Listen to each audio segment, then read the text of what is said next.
કાતો રે પણ તે વચને વર્યા વિશ્વજી ન્યારા પૂજા થઈને દેવો રામ કૃષ્ણ દેવા ઝલકી રહ્યા પુરાણમાં દાખલો લેવો આવા જે વચને વર્યા છે એવા સંત મહાપુરુષોને અહીંયા વધારેલ સર્વત્ર સ્નેહીજનોને સર્વત્ર ને મારા દાસના જય ગુરુ. પ્રથમ ભક્તિનું પગથિયું વેદ વ્યાસ થી ગુરુ પૂર્ણિમાનો મહિમા ચાલ્યો આવે. ગુરુ પૂર્ણિમાનો મહિમા એવો છે કે જેને ગુરુ ચરણે રામ કૃષ્ણ ને આદિ ગુરુ ભાવે બધું મૂકી ગુરુ ચરણમાં જાવે. ગુરુ વિના તને કોણ છોડાવે? આ જીવ જેમ જેમ ઉદ્યમ કરે છૂટવાનો તેમ તેમ બમણો બંધાય. આપ બળે છૂટે નહીં છોડાવે સદગુરુ રાય. જેના જીવનની અંદર પ્રથમ તો ગુરુ નથી એનું જીવન અધૂરું છે. ખાય પીએ ઊંઘ આવે તો ઊંઘે ને મોત આવે તો મરી જાય. આવું તો જનાવરે જીવન જીવે. પણ આપણે પોચ ઇન્દ્રિય નું જ્ઞાન છે અને જો આપણું પોતાનું ભોન ભૂલી જાય કે આપણે શું કરવા માટે આયા હતા. સંત મહાપુરુષોએ કીધું કે દયા ધર્મ કા મૂળ અને પાપ મૂળ અભિમાન. જગ જગ તુલસી કહે જ્યાં સુધી દેહમાં હોય પ્રાણ ત્યાં સુધી દયા ન છોડીએ. અગલે પગલે જુઠ્ઠું બોલવું તો મહાન પાપ છે. જૂઠ સમાન કોઈ પાપ નથી. જે સંત મહાપુરુષોએ કીધું કે તો સત્યને વર્યાવો તો થોડું બોલો પણ સત્ય બોલો.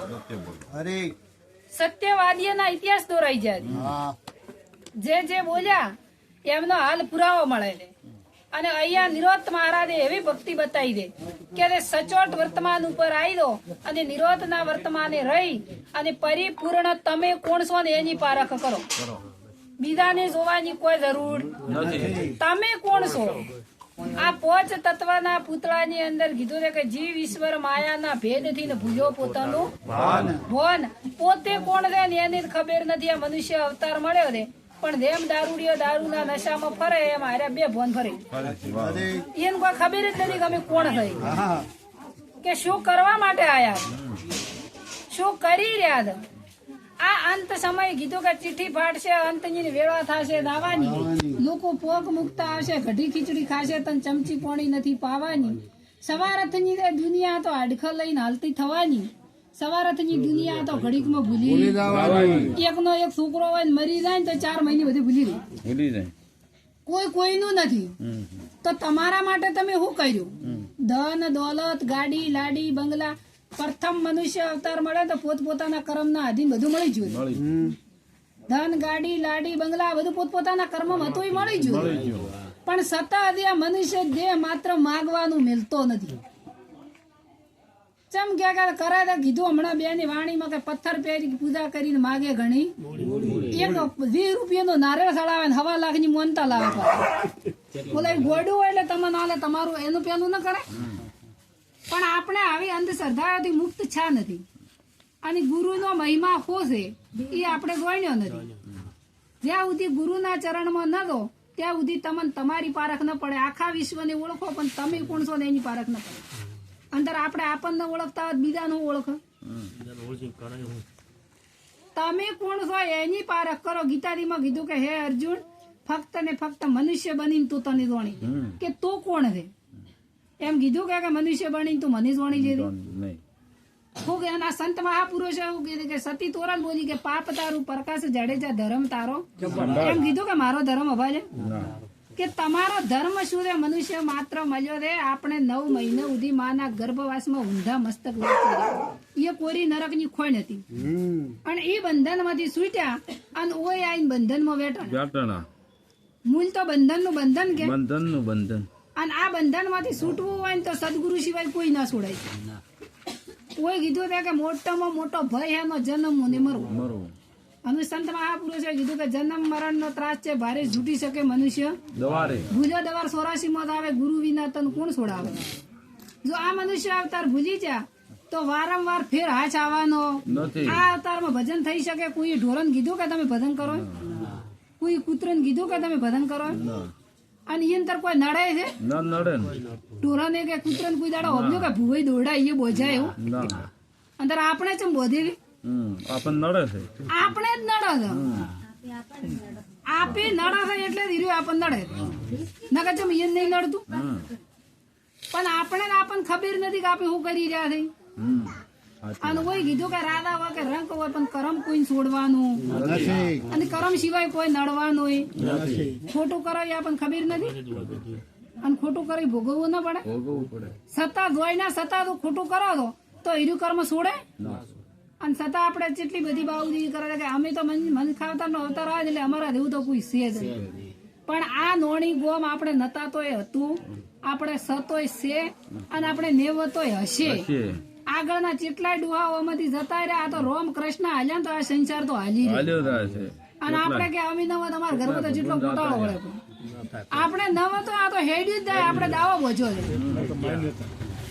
જેના છોકરા મેરી માવતર મરી રહી મોટું નથી થતા પણ આપણે જેવો દાવો દે કે અમે તો નવા તમારા ઘરમાં અમે વગર પોંદડું ના આવે પણ આવા દાવા કોણ છોડાવે તારી સંતોના ચરણે દો ને તારી તમે નથી તો આ તો જીવન ચાલ્યું આવવાનું છે અને મનુષ્ય અવતાર મળ્યો છે એટલે જોણી લો અને ફરી વાર હાથ આવવાનો નથી પરમાત્મા તો એવો છે કે નિરંજન નિરાકાર ઈ આકારમાં આવે એવો ખાટે ખાટે અખાટ છે આકારે આકારે નિરાકાર પણ એ નિરાકાર છે એવી રીતના ભગવાનને ગોતવા માટે કોઈ ગંગાજી જા કોઈ કાશી જા કોઈ કેદાર જા હળીએ સડ્યા પણ ભગવાન નક્કી થતો અંદર કોઈ ભગવાન ખોવરા એવો છે ભગવાન ખોવરા એવો નથી અને ઓય અજ્ઞાની પણ જડા એવો નથી જડા કરી ચાની જડ્યો મીરોબાઈ જડ્યો નરસિંહ મહેતા જડ્યો જલારામ ને જડ્યો જેને તેને જડ્યા એના ઇતિહાસ ગુરુચરણી જાય જડ્યો રામકૃષ્ણ ગુરુચરણી જતા તો એ નક્કી છું કે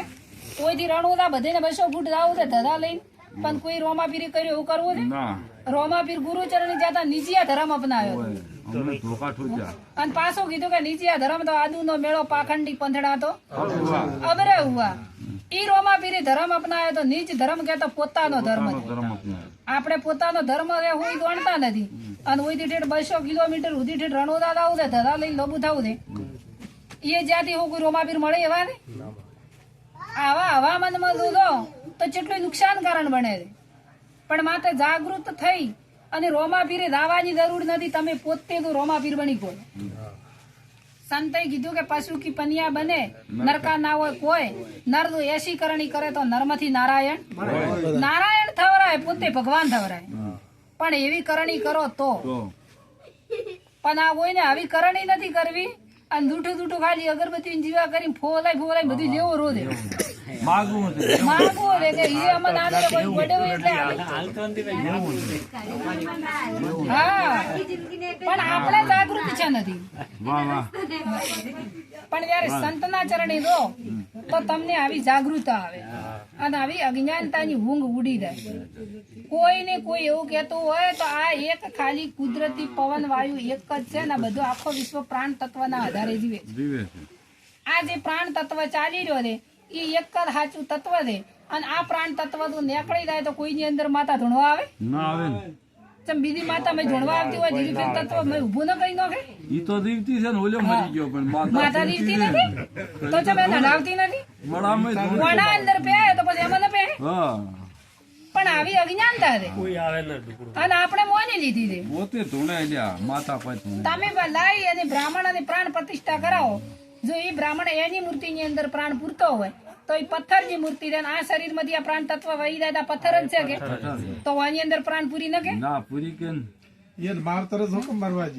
કોઈ તો હગાવાળું હોય તો કોઈ મરવા છે પણ આવી કોઈની તાકાત નથી પણ આ પાખંડ ઉભું કરી અને આ ભ્રતિઓમાં ભૂલા પાડી અને આવા જિજ્ઞાસુ જીવોને બચારાને ફસાઈ નો છે જેમ કે ઓયન તો ખબર નથી ખબર તો વધડો તો હું કરે ભીટકાય કે પણ દેની ગુરુના ચરણે જાતો આ કુટુંબને આ પરિવારને તો લાખો વાર ધન્યવાદ આલું છું કારણ કે મારા ભક્તિનો સહારો બની અને મને તરવાનું નાવ મળ્યું પ્રથમ પહેલા તો ભક્તિ મારા ધનાવાળા ભક્ત મંડળને વંદન કરું છું અને મારા માતા પિતાને કોટી વાર વંદન કરું છું કે એમને મને મનુષ્યનો અવતાર આપ્યો આ અવસર મને મળ્યો અને એ કારણથી આવા સંતોનો મને સહારો મળ્યો કીધું છે કે ભાઈ સાધુ પુરુષનો સંગ ભાઈ મને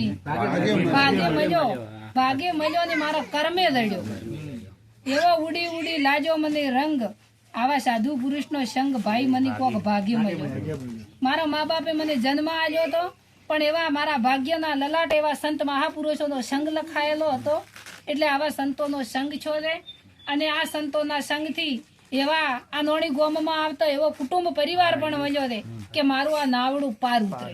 ભવસાગર તરી ભક્તિ કરવી ઈ કેવું ને કરવું કઠિન છે, કઠિન છે.